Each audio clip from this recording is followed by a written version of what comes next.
ایک ہے آخرت کا معاملہ اور ایک ہے دنیا کا معاملہ۔ آخرت کا معاملہ تو یہ کہ اگر وہ توبہ کر لے تو اللہ تعالیٰ معاف فرمانے والا، لیکن دنیا کے اندر چونکہ اس کی وجہ سے بہت بڑا معاشرے میں خرابی آئی ہے تو اب یہ قاضی اسلام پر ہے کہ پھر وہ اسے دنیا میں سزا دے دے گا، اور اگر وہ توبہ کر لے گا کہ توبہ کا معاملہ اس کا آخرت کے ساتھ ہو جائے گا۔ دنیا میں اس کو عبرت بنانے کے لیے سزا دی جائے گی تاکہ معاشرے کے اندر امن قائم رہے۔ جیسے بچوں کا ریپسٹ ہے، اس کے علاوہ گینگ ریپسٹ جو ہوتے ہیں، اب یہ بچوں کے ساتھ زیادتیاں کر رہے ہیں اور اب جا کے عدالت میں آ کے کہیں میں توبہ کر لی میں نے، اور بچوں کو جان سے ہی مار دیں، ان کے ساتھ زیادتیاں بھی کر لیں، تو اب ان کی توبہ کا معاملہ اللہ کے ساتھ ہے۔ دنیا میں قاضی اسلام جو ہوگا وہ انہیں سزا دے گا، اور وہ سزا کون سی دے گا؟ یہ 4 سزائیں ہم نے آپ کے سامنے بیان کی ہیں تاکہ آئندہ پھر کوئی ایسا جرم نہ کرے۔ فیصل آباد کے اندر ایک بچہ تھا جس کے ساتھ ضیاء الحق کے زمانے میں کسی نے زیادتی کی تھی، ایک بدماش نے، اور اس بچے کو جان سے مار بھی دیا تھا۔ تو ضیاء الحق کے زمانے میں پاکستان میں اس بندے کو پکڑا گیا اور پکڑ کر جو ہے وہ سر عام اس کو پھانسی دی گئی۔ اس کے بعد اخباروں میں آتا ہے کہ 6 مہینے تک پورے پاکستان میں ایک کیس اس طریقے کا رپورٹ بھی تک نہیں ہوا تھا۔ تو جب تک سزائیں نہیں دی جائیں گی مجرموں کو، جب تک جرم پر قابو نہیں پایا جا سکتا، یہ قرآن کا فلسفہ ہے۔ وَيَسِّرْ لِي أَمْرِي وَاحْلُلْ عُقْدَةً مِّن لِّسَانِي يَفْقَهُوا قَوْلِي اللهم صل على سيدنا ومولانا محمد معدن الجود والكرم وآله وصحبه وبارك وسلم إنما جزاء الذين يحاربون الله ورسوله ويسعون في الأرض فسادا أن يقتلوا أو يصلبوا أو تقطع أيديهم وأرجلهم من خلاف أو ينفوا من الأرض ذلك لهم خزي في الدنيا ولهم في الآخرة عذاب عظيم۔ صدق اللہ مولانا العظیم۔ سورہ مائدہ کی آیت نمبر 33 ہے۔ اس سے پہلے والی آیت میں اللہ رب العزت نے انسانی جان کی حرمت کو بیان کیا تھا اور فرمایا تھا کہ ومن قتل انه من قتل نفسا بغیر نفس او فساد فی الارض فکأنما قتل الناس جميعا ومن احیاها فکأنما احیا الناس جميعا۔ جس نے ایک انسان کو قتل کیا اس نے ساری انسانیت کو قتل کیا، اور جس نے کسی ایک انسان کی جان بچائی اس نے ساری انسانیت کی جان بچائی۔ آیت نمبر 33 میں اللہ رب العزت ارشاد فرماتا ہے کہ وہ لوگ انما جزاء الذین کہ جو زمین میں فساد کرتے ہیں، اس زمین میں امن لانے کے لیے کیا چیزیں درکار ہیں کہ اس سرزمین پر اگر وہ عمل کیا جائے تو سارے عالم میں امن ہو جائے۔ تو امن کے لیے کیا کیا جائے گا؟ قرآن کریم کی یہ آیت اس کے لیے کافی ہے۔ اگر دنیا میں کسی بھی جگہ عدالتوں میں یہ حکم نافذ کر دیا جائے، وہاں چوری بند ہو جائے گی، ڈاکہ زنی بند ہو جائے گی، ہر قسم کے جرائم پر قابو پایا جا سکتا ہے۔ آیت کیا ہے؟ انما جزاء الذین یحاربون اللہ ورسولہ، اور بے شک جزا ہے، بدلہ ہے ان لوگوں کے لیے یحاربون اللہ ورسولہ جو محاربہ کرتے ہیں اللہ سے، اس کے رسول سے، یعنی کہ اللہ اس کے رسول سے جنگ کرتے ہیں۔ وَيَسْعَوْنَ فِي الْأَرْضِ فَسَادًا، اور زمین میں فساد کرتے ہیں۔ أَن يُقَتَّلُوا أَوْ يُصَلَّبُوا، کہ اگر اسلامی حکومت ہو تو اسلامی حکومت پر لازم ہے کہ ان فسادیوں کو قتل کرے، اور لفظ ہے یقتلوا یعنی ٹکڑے ٹکڑے کر دے، او یصلبوا یا پھر انہیں پھانسی دے دے، او تقطع ایدیہم وارجلہم من خلاف، یا پھر کاٹ دے ان کے ہاتھوں کو، ان کے پیروں کو ان کے خلاف سے، مخالف سمت سے، یعنی ایک سیدھا ہاتھ اگر کاٹا ہے تو پھر الٹا پاؤں کاٹ دو، اور اگر الٹا ہاتھ کاٹا ہے تو پھر سیدھا ہاتھ کاٹ دو، سیدھا پاؤں کاٹ دو۔ او تقطع ایدیہم وارجلہم من خلاف او ینفوا من الارض، چوتھی سزا یہ ہے کہ انہیں زمین سے نکال دیا جائے۔ 2 ترجمے اس کے علماء نے کیے ہیں، یا تو ان کو ملک بدر کر دیا جائے، اور امام اعظم فرماتے ہیں زمین سے نکالنے کا مقصد یہ ہے آزاد سرزمین پر انہیں گھومنے نہ دیا جائے بلکہ انہیں قید کر دیا جائے جو یہ کام کرتے ہیں۔ پھر فرمایا ذالک لہم خزی فی الدنیا، یہ ان کے لیے سزا ہے، ذلت ہے دنیا میں، وَلَهُمْ فِي الْآخِرَةِ عَذَابٌ عَظِيمٌ، اور آخرت میں ان کے لیے دردناک اور بڑا عذاب ہے۔ آپ یہ دیکھیے کہ یہاں پر 4 سزائیں ان لوگوں کے لیے مقرر کی گئی ہیں جو اللہ کی زمین میں فساد کرتے ہیں۔ اس آیت کے تحت علماء نے مسئلہ لکھا ہے کہ وہ ڈاکو جو قتل بھی کرتے ہیں اور ڈاکہ بھی ڈالتے ہیں، وہ ڈاکو کہ جو قتل کرتے ہیں مال نہیں چراتے، وہ ڈاکو جو قتل نہیں کرتے صرف مال چراتے ہیں۔ اب حاکم اسلام پر یہ لازم ہے کہ وہ ان 4 سزاؤں میں جو سزا دینا چاہے وہ دے دے۔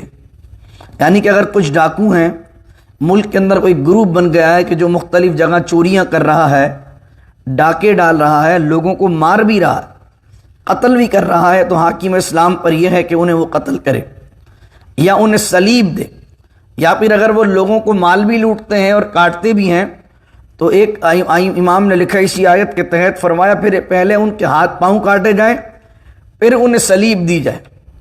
اب یہ اسلام میں اتنی سخت سزا کیوں ہے؟ اس لیے سخت سزا ہے تاکہ ایک ڈاکو کو اگر اس طرح ٹانگیں گے، اس طریقے سے سزا دیں گے تو سارا شہر اس کی عبرتناک سزا کو دیکھ کر جرم سے رک جائے گا۔ اسلام جرم کو پروموٹ نہیں کرتا، وگرنہ یہ جو دنیا میں نظام بن گیا ہے، آپ سب جانتے ہیں کہ ایک مرتبہ جیل سے باہر نکلنے والا بڑا بدماش بنتا ہے، یعنی بدماش وہ ہوتا ہی نہیں ہے جو جیل نہیں گیا ہو۔ یعنی اگر وہ قتل کر کے، چوری کر کے، ڈاکہ کر کے 5-10 سال اگر جیل میں گزارے گا تو باہر نکل کے شریف ہو کر نہیں آئے گا، بلکہ اس کا دل اور جرم پر کھل جائے گا اور اس کو جرم کی سزا دی جائے گی۔ بعض اوقات کیا ہوتا ہے، جیلر مل جاتے ہیں ایسے بدماشوں سے، مجرموں سے، وہ جیلروں کو کوئی بندہ مروانا ہو تو پھر وہ ایسے مجرموں کو ریلیز کرتے ہیں جیلوں سے، اور پھر وہ جرم کر کے آتے ہیں اور واپس جیل میں آ جاتے ہیں۔ بعض اوقات جیلر ہی بہت بڑا کرمنل ہوتا ہے۔ تو بعض اوقات یہ تمام چیزیں پائی جاتی ہیں۔ اس کی وجہ کیا ہے کہ اس دنیا میں امن کیوں قائم نہیں ہو رہا؟ امن اس لیے قائم نہیں ہو رہا کہ عدالتیں انصاف نہیں دیتی ہیں، عدالتیں عدل نہیں کرتی ہیں، مجرم کو اس کے جرم کی سزا نہیں دی جاتی ہے۔ جب تک مجرم کو اس کے جرم کی سزا نہیں دی جائے گی، امن قائم نہیں ہو سکتا۔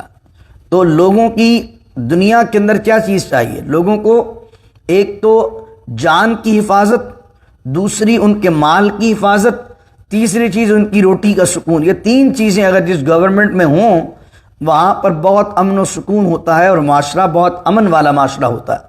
تو جو گینگ ریپسٹ ہیں، بچوں کے ساتھ زیادتیاں کرنے والے لوگ ہیں، یہ تمام جتنے بھی مجرم ہیں، ان کے ساتھ حکامہ کو، حاکموں کو، منصفوں کو یہ عمل کرنا چاہیے۔ لیکن بہت اچھی بات کی ایک مفسر نے، انہوں نے کہا کہ یہ ایک سزا تو مقرر کریں گے لیکن وہ کہتے ہیں کہ پہلے ایک اچھا نظام بنائیں گے پھر سزائیں لگائیں گے، وگرنہ لوگ اس نظام کو بھی مس یوز کریں گے۔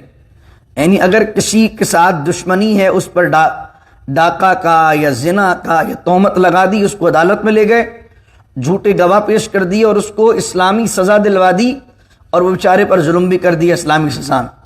تو پہلے ایک ایسا نظام جو اسلامی سسٹم ہے پورا، جس میں گواہی پر جو ہے بڑی سختی ہے کہ گواہ کون بنے گا، گواہ عادل ہونا چاہیے، جھوٹا نظام نہ ہو، ججز بکے ہوئے نہ ہوں، عدالتیں بکی ہوئی نہ ہوں، ایسا جہاں نظام ہو جو اسلامی نظام ہو، وہاں پر یہ سزاؤں کو رائج کرنا چاہیے۔ لیکن یہ ہے حدود اللہ کی، اس کو کہتے ہیں حد۔ حاکم اسلام ان چاروں میں سے حد لگائے گا، لیکن ایک اصول قرآن کریم کے اندر، ایک حدیث شریف میں، کہ جہاں ڈاؤٹس آ جاتے ہیں، حد میں اگر شبہ آ جائے، عدالت کے اندر اگر کوئی بندہ نے ڈاکہ ڈالا ہے لیکن پروف نہیں ہو پا رہا اور ڈاؤٹ آ گیا کسی جگہ پر، تو شریعت کا بھی قانون یہ ہے کہ ڈاؤٹ جو ہے وہ ملزم کو فائدہ دیتا ہے۔ یعنی اگر ڈاؤٹ آ گیا، اس کا جس پر الزام ہے وہ اس کو فائدہ دے گا اور اس کو پھر حد لگائی نہیں جائے گی۔ یعنی ایسا نہیں کہ وہ ڈاؤٹ بھی ابھی تک کنفرم بھی نہیں ہوا ہے اور حاکم اسلام سزا دے دے۔ پھر فرمایا کہ یہ تو سزا دنیا کی ہے جنہوں نے جرم کیا ہے، آخرت میں ان کی سزا اور سخت ہے۔ اللہ کہتا ہے الا الذین تابوا من قبل ان تقدروا علیہم، مگر وہ لوگ جو توبہ کریں، من قبل ان تقدروا علیہم، اس سے پہلے کہ وہ تمہارے ہاتھ میں آئیں، اس سے پہلے کہ تم ان پر قابو پاؤ۔ پکڑا جانے کے بعد، چتر کھانے کے بعد تو سبھی توبہ کرتے ہیں۔ ایک پولیس والوں نے پکڑ لیا، طبیعت سے کوٹا، پھر تو توبہ ہی توبہ ہوگی اور کیا ہوگی۔ اللہ کہہ رہا الا الذین تابوا من قبل ان تقدروا علیہم، مگر وہ لوگ جو توبہ کریں من قبل ان تقدروا علیہم، قدرت جب تک پانے سے پہلے، جب تک تم ان پر قدرت پاؤ، فاعلموا ان اللہ غفور الرحیم، تو بے شک اللہ تعالی بخشنے والا مہربان ہے۔ یہاں پر یہ بیان کیا گیا جس سے لوگ سوال کرتے ہیں کہ اگر بندے نے بڑا جرم کر لیا ہے اور پھر یہاں پر بیان کی جا رہی توبہ کر لے، تو علماء نے لکھا کہ ایک ہے آخرت کا معاملہ اور ایک ہے دنیا کا معاملہ۔ آخرت کا معاملہ تو یہ کہ اگر وہ توبہ کر لے تو اللہ تعالیٰ معاف فرمانے والا، لیکن دنیا کے اندر چونکہ اس کی وجہ سے بہت بڑا معاشرے میں خرابی آئی ہے، تو اب یہ قاضی اسلام پر ہے کہ پھر وہ اسے دنیا میں سزا دے دے گا، اور اگر وہ توبہ کر لے گا تو توبہ کا معاملہ اس کا آخرت کے ساتھ ہو جائے گا۔ دنیا میں اس کو عبرت بنانے کے لیے سزا دی جائے گی تاکہ معاشرے کے اندر امن قائم رہے۔ جیسے بچوں کا ریپسٹ ہے، اس کے علاوہ گینگ ریپسٹ جو ہوتے ہیں، اب یہ بچوں کے ساتھ زیادتیاں کر رہے ہیں اور اب جا کے عدالت میں آ کے کہیں میں توبہ کر لی میں نے، اور بچوں کو جان سے ہی مار دیں، ان کے ساتھ زیادتیاں بھی کر لیں، تو اب ان کی توبہ کا معاملہ اللہ کے ساتھ ہے۔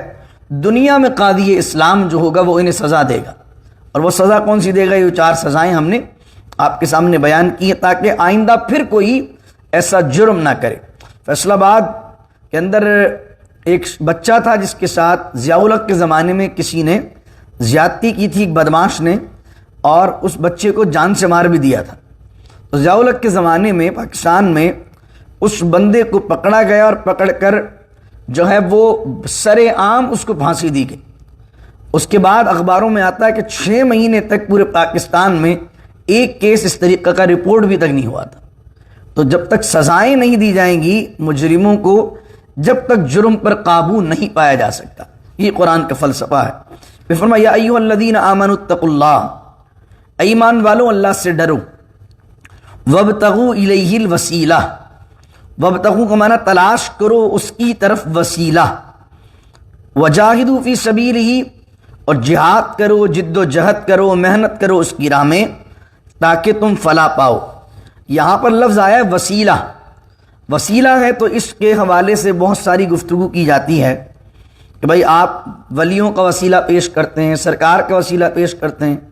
کوئی کہتا ہے کہ یہاں وسیلے سے مراد نماز ہے، ہم کہتے ہیں یہاں وسیلے سے مراد اولیاء کاملین بھی شامل ہیں۔ تو اسلام میں وسیلہ جائز ہے کہ نہیں ہے؟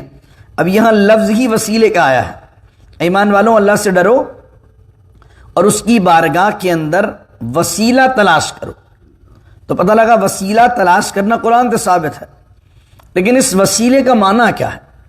وسیلہ عربی میں کہتے ہیں اللہ سے قریب ہونے کا ذریعہ، اللہ سے قرب کا ذریعہ۔ تو ترجمہ کیا ہوگا؟ ایمان والوں اللہ سے ڈرو، پہلی چیز تو ایمان لاؤ کیونکہ ایمان والوں کی بات ہو رہی ہے۔ اس کے بعد کیا ہے؟ پرہیزگاری اختیار کرو۔ تیسری چیز یہ کہ وسیلہ تلاش کرو، وسیلہ مطلب اللہ کا قرب تلاش کرو۔ اللہ کا قرب جو ہوتا ہے وہ نماز سے بھی ہوتا ہے، تو نماز بھی وسیلہ اللہ سے قریب ہونے کا ہے۔ اس طرح روزہ رکھنا، روزہ رکھنا بھی وسیلہ اللہ سے قریب ہونے کا ہے۔ جتنی بھی عبادات ہیں یہ اللہ سے قریب ہونے کا ذریعہ ہیں، اس وجہ سے یہ ساری عبادتیں وسیلہ ہیں۔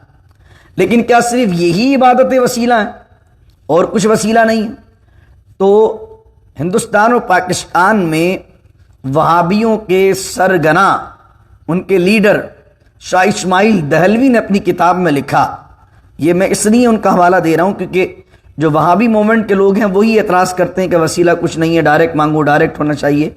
تو ہم جب کہتے ہیں وسیلہ تو وہ کہتے ہیں کہ وسیلہ کا کوئی تعلق نہیں اسلام میں۔ تو اب میں انہی کی کتاب کا حوالہ دے رہا ہوں، صراط مستقیم ان کی کتاب ہے، اس کے صفحہ نمبر 51 پر انہوں نے لکھا کہ مرشد جو ہوتا ہے اللہ کا نیک بندہ، وہ بھی وسیلہ ہوتا ہے اللہ سے قریب کرنے کے لیے۔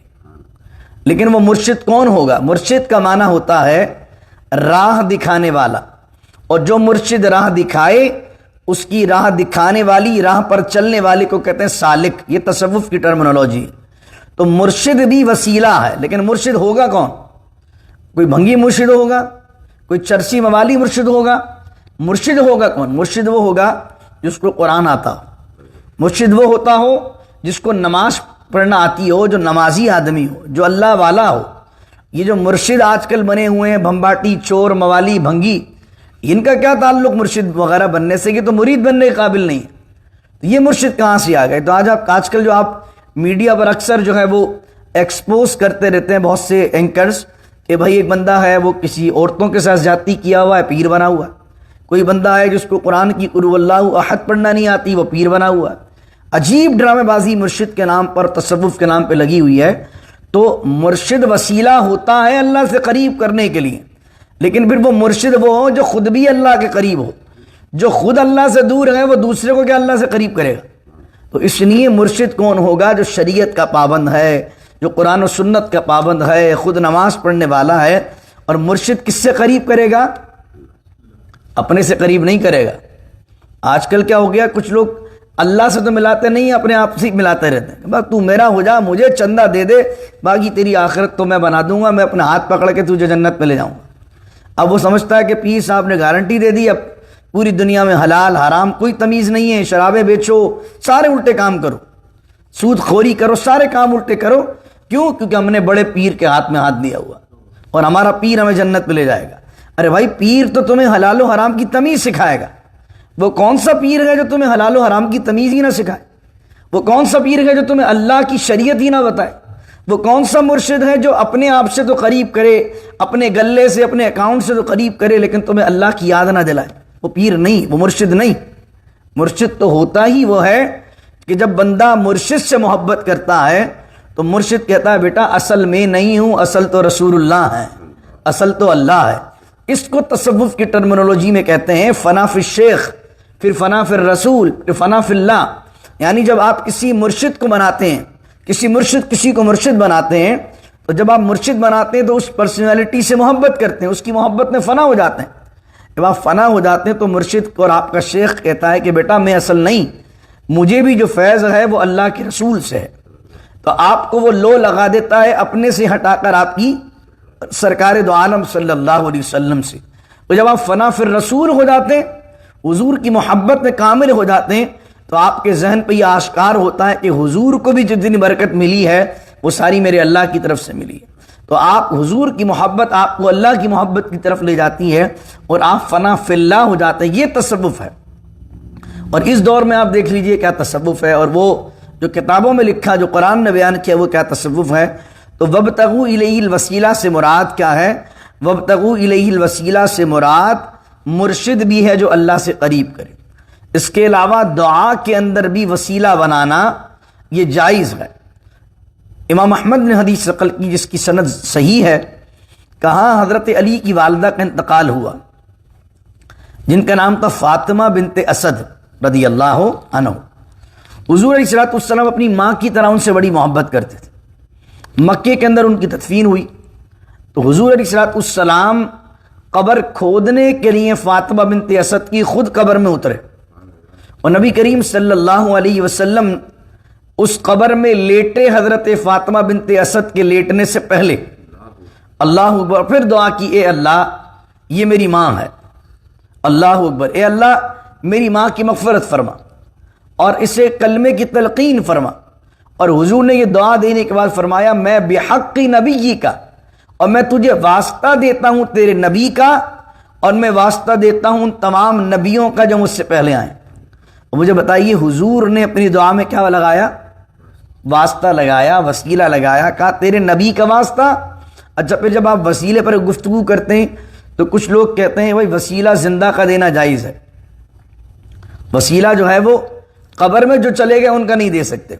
اور وہ کب کہتے ہیں؟ جیسے ایک دفعہ میری ایک وہابی سے بحث ہوئی، کافی عرصہ ہو گیا، کافی سال ہو گیا مسجد میں، کہا وسیلہ وغیرہ نہیں ہے اسلام میں۔ تو میں نے بخاری شریف کی ایک حدیث اس کو پیش کی، اور بخاری شریف کے اندر ایک روایت تھی، میں نے کہا ایک روایت ہے بخاری شریف کے اندر، اس میں یہ تھا کہ مدینہ شریف میں بارش نہیں ہو رہی تھی، حضرت عمر کا زمانہ تھا، حضرت عمر نے نماز استسقاء پڑھائی، نماز استسقاء پڑھائی تو حضرت عمر فاروق رضی اللہ تعالیٰ عنہ نماز استسقاء کے بعد دعا کرنے لگی، لیکن جیسے ہی آپ نے ہاتھ اٹھائے دعا کے لیے تو دیکھا مجمع میں، پبلک میں حضور صلی اللہ علیہ وسلم کے چچا حضرت عباس بھی کھڑے، تو جیسے ہی حضور کے چچا پر نگاہ پڑی تو فوراً کا حضور آگے آئیے، اور حضرت عمر نے ہاتھ اٹھا کر دعا کی اللہم انا نتوسل بعم نبیک، اے اللہ ہم تجھے تیرے نبی کے چچا کا واسطہ دیتے ہیں بارش نازل فرما۔ تو میں نے اس وہابی بھائی کو کہا کہ دیکھو یار، حضرت عمر وسیلہ مانگ رہے ہیں، حالانکہ نماز استسقا تو پڑھی بارش کی نہیں جاتی، لیکن بارش کے لیے نماز پڑھنے کے بعد بھی وہ اللہ کے نیک بندوں کا اور حضور کے چچا کا وسیلہ دے رہے۔ تو جب میں نے حدیث پیش کی، دکھا بھی دی بخاری میں، جب بخاری میں دکھا دی تو پہلے تو وہ کہہ رہے تھے وسیلہ ہے ہی نہیں، اب وہ دوسری بات پر آ گئے۔ انہوں نے کہا دیکھو اس میں حضرت عباس زندہ ہے نا، سامنے ہے نا، تو جو زندہ ہے اس کا وسیلہ لے سکتے ہیں۔ پہلے تو کہہ رہے تھے وسیلہ ہی نہیں لے سکتے۔ جب میں نے حدیث پیش کر دی اور اس میں لفظ ہے نتوسلو مانا ہم وسیلہ پیش کرتے ہیں، تو میں نے کہا دیکھو یہ تو حضرت عمر وسیلے کی دعا مانگ رہے ہیں اور وسیلہ پیش کر رہے ہیں، تو ان کو جواب نہیں بن پڑا، تو پھر اس بات پر آ گئے وہ کہ بھائی وسیلہ جو ہوگا وہ زندہ کا ہوگا، مردہ کا وسیلہ نہیں دے سکتے۔ یہ بتائیے حضرت عمر نے پھر حضور کا وسیلہ کیوں نہیں دیا؟ وہ کہہ سکتے تھے اللہ میں تجھے تیرے نبی کا واسطہ دیتا ہوں، انہوں نے حضرت عباس کا وسیلہ دیا، اس کا مقصد ہے زندہ کا دے سکتے ہیں، مردہ کا نہیں دے سکتے۔ میں نے ان سے کہا بھائی پہلے تو ہمارا عقیدہ یہ کہ رسول کریم صلی اللہ علیہ وسلم اپنی قبر میں حیات میں، ہمارا عقیدہ حیات النبی کا ہے، اور اس پر حدیث بھی ہے ان اللہ حرم علی الارض ان تأکل اجساد الانبیاء فنبی اللہ حی یرزق، اللہ کے نبیوں پر زمین کو اللہ نے حرام کر دیا کہ وہ ان کے نبیوں کے جسم کھائے، اللہ کے نبی زندہ ہیں، انہیں رزق دیا جاتا ہے۔ اور پھر میں نے کہا اسی حدیث کو آپ پڑھیے مسند امام احمد بن حنبل کے اندر، حضرت بلال بن حارث مزنی روایت کرتے ہیں جو خزانچی حضرت عمر کے، کہتے ہیں جب نماز استسقا ہو گئی اس کے بعد میں سیدھا حضور کے روزے پر گیا اور روزے پر جا کر کہا استسقی لامتی کا یا رسول اللہ فقد ہلک، میں نے حضور کے روزے پر جا کر کہا حضور اپنی امت کے لیے بارش کروائیے، آپ کی امت ہلاک ہو رہی ہے۔ میں نے کہا پوری حدیث پڑھیے، حضور کی بارگاہ کے اندر بھی ایک صحابی گئے ہیں، وہ جا کر انہوں نے کہا استسقی لامتی کا، تو پتہ چلا حضور صلی اللہ علیہ وسلم کی بارگاہ میں عرض کرنا حضور کے وصال کے بعد بھی جائز ہے، اور آپ کا یہ دلیل دینا کہ جو قبر میں چلے جاتے ہیں ان کا وسیلہ نہیں دیا جاتا۔ پھر ہم نے روایت پیش کی فاطمہ بنت اسد والی، حضور نے کیا کہا بحق نبی کا، اے اللہ میں تجھے تیرے نبی کا واسطہ بھی دیتا ہوں اور ان تمام نبیوں کا واسطہ دیتا ہوں جو مجھ سے پہلے آئے ہیں۔ تو بتائیے حضور صلی اللہ علیہ وسلم سے پہلے جتنے نبی آئے ہیں سوائے حضرت عیسیٰ علیہ السلام کے باقی نبی کہاں ہیں؟ قبروں میں ہے نہیں ہے؟ تو قبر والوں کا وسیلہ حضور نے پیش کیا کہ نہیں کیا؟ تو اگر آپ مطالعہ کریں گے صحیح طرح سے تو آپ کے سامنے واضح ہوگا کہ آپ قبر والوں کا بھی وسیلہ دے سکتے ہیں اور آپ جو ہے وہ زندہ ہیں ان کا وسیلہ بھی دے سکتے ہیں، لیکن وسیلے کا مقصد کیا ہے؟ وہ چیز جو آپ کو رب سے قریب کر دے۔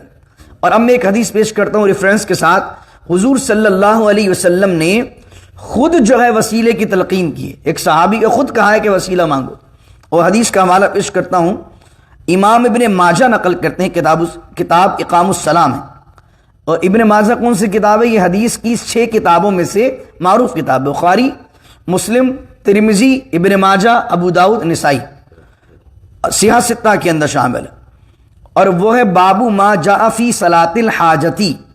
امام ابن ماجہ نے حدیث نقل کرنے سے پہلے جو چیپٹر باندھا ہے وہ چیپٹر کا مقصد ہے اس موضوع کے بارے میں، یہ پورا باب ہے کہ کوئی بندہ صلاۃ الحاجت پڑھے، کیسے پڑھے گا؟ جلد ہے 2، صفحہ نمبر ہے 156، حدیث نمبر ہے 1385۔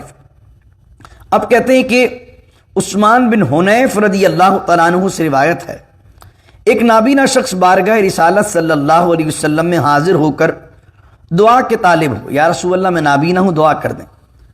تو ان کو دعا، حضور نے یہ دعا ارشاد فرمائی، اللہم، تم دعا اس طرح کرو، اللہم انی اسألک واتوجہ الیک بمحمد نبی الرحمہ، یا محمد انی قد توجہت بک الی ربی فی حاجتی ہذہ لتقضی اللہم فشفعہ فی۔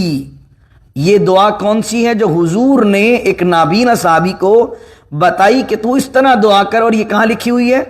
ابن ماجہ میں۔ اس کا ترجمہ سنیے، اے اللہ میں تجھ سے سوال کرتا ہوں اور تیری طرف نبی رحمت حضرت محمد مصطفیٰ صلی اللہ تعالیٰ علیہ وسلم کے ساتھ متوجہ ہوتا ہوں یعنی حضور کے وسیلے کے ساتھ تیری بارگاہ میں حاضری لگا رہا ہوں۔ اللہ اکبر۔ اور پھر کہا اے محمد صلی اللہ علیہ وسلم، لفظ کیا آیا دعا میں؟ یا محمد، یعنی کہ ہم جو کہتے ہیں نا کہ یا الہی رحم فرما مصطفیٰ کے واسطے، یا رسول اللہ کرم کیجئے خدا کے واسطے، تو ہم حضور کو یا رسول اللہ کہہ کر پکارتے ہیں، تو حضور کیا کہہ رہے ہیں؟ دعا مانگو اللہ سے، اس میں پھر کہو یا محمد صلی اللہ علیہ وسلم، اے محمد صلی اللہ علیہ وسلم، میں نے آپ صلی اللہ علیہ وسلم کے وسیلے سے اپنے رب کی طرف اپنی اس حاجت میں توجہ کی ہے تاکہ میری حاجت پوری کر دی جائے۔ اے اللہ میرے لیے حضور صلی اللہ تعالیٰ علیہ وسلم کے وسیلے کو، حضور کی سفارش کو اور حضور کی شفاعت کو قبول فرما۔ حضور صلی اللہ علیہ وسلم خود صحابی کو جو دعا سکھا رہے ہیں، اس دعا میں کیا ہے؟ ڈائریکٹ والا معاملہ نہیں ہے، اس دعا میں رسول اللہ کا وسیلہ شامل ہے۔ اس دعا میں کیا ہے؟ حضور کا وسیلہ شامل ہے، اور حضور نے خود دعا یہ سکھائی ہے، اور ابن ماجہ کا پورا ریفرنس میں نے آپ کو دیا۔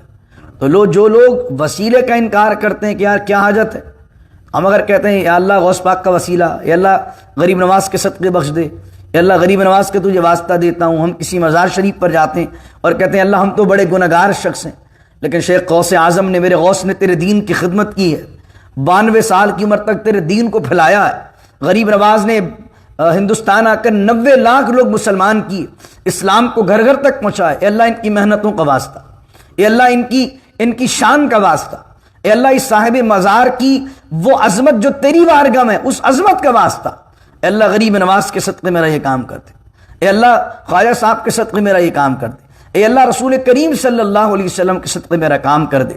پھر آپ صاحب مزار سے مخاطب ہو کر کہتے ہیں کہ آپ کو اللہ نے بڑا مقام دیا ہے، آپ اللہ کی بارگاہ میں میری سفارش کر دیں، آپ کو اللہ نے بہت عزت دی ہے، بہت مقام دیا، آپ اللہ کے محبوب ہیں، کہ آپ میری سفارش اللہ کی بارگاہ میں کر دیں کہ اللہ یہ میرا کام کر دے، اللہ یہ میرا معاملہ حل فرما دے، اور پھر اللہ سے کہے اللہ تو اپنے اس نیک بندے کی سفارش کو قبول کر۔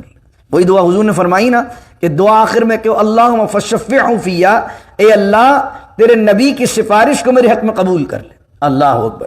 تو یہ سارے نظریات اسلامی نظریات ہیں، یہ کوئی شرک نہیں ہے، یہ بدعت نہیں ہے، یہ تو عوام کو ایک الگ ہی ڈگر پہ لگایا ہوا فرقہ واریت کی معاملات میں اگر آدمی قرآن و حدیث کا بصیرت کے ساتھ مطالعہ کرے تو آپ کو نظر آئے گا کہ سنی صوفی اسلام جو صوفیہ نے دین پھیلایا ہے، وہ دین کی تعبیر سب سے بہترین اور خوبصورت تعبیر ہے، اور وسیلہ ہم اس لیے پیش کرتے ہیں کہ ہم اللہ سے قریب ہو جائیں۔ دعا کیجیے اللہ رب العزت سے کہ اللہ ہمیں اپنا قرب عطا فرمائے، اور وسیلہ تلاش کرنے کے ساتھ کیا کرنا؟ دوسری ایک چیز ایک اور رہ گئی، وجاہدوا فی سبیلی۔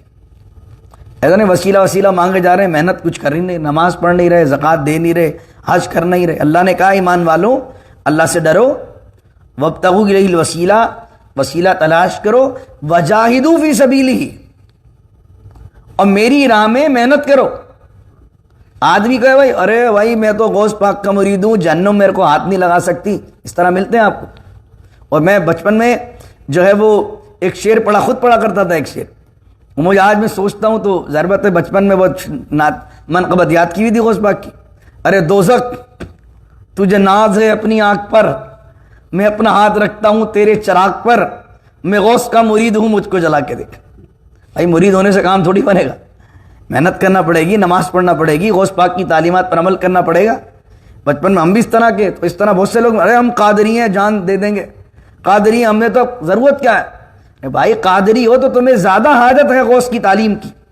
آج کل ولیوں کا نام سب لے رہے ہیں، ولیوں کی تعلیم کے اوپر عمل کوئی نہیں کرے گا۔ غوث پاک کی کرامتیں سب کو یاد ہیں، غوث اعظم کی تعلیم کی لوگوں کو یاد نہیں ہے۔ اس لیے اس وقت ضرورت اس امت کو کرامت یاد رکھنے کی نہیں ہے، ولیوں نے کیا سکھایا، کس طرح زندگی گزاری، اس طرح زندگی گزارو۔ صرف یہ نہیں وسیلہ لے کر بیٹھے ہوئے، وسیلہ بھی لینا ہے اللہ سے قریب ہونے کے لیے، اور کیا کرنی ہے؟ وجاہدوا فی سبیلہ، اللہ کی راہ میں محنت کرنی ہے، ان ولیوں کی تعلیم پر عمل کرنا ہے، شریعت کو اس کو عمل کرنا ہے، قرآن و سنت پر چلنا ہے، تو پھر یہ وسیلہ آپ کو رب سے قریب کر دے گا، یہ اولیاء کا وسیلہ آپ کو رب سے قریب کر دے گا، یہ نمازوں کا وسیلہ آپ کو اللہ سے قریب کر دے گا۔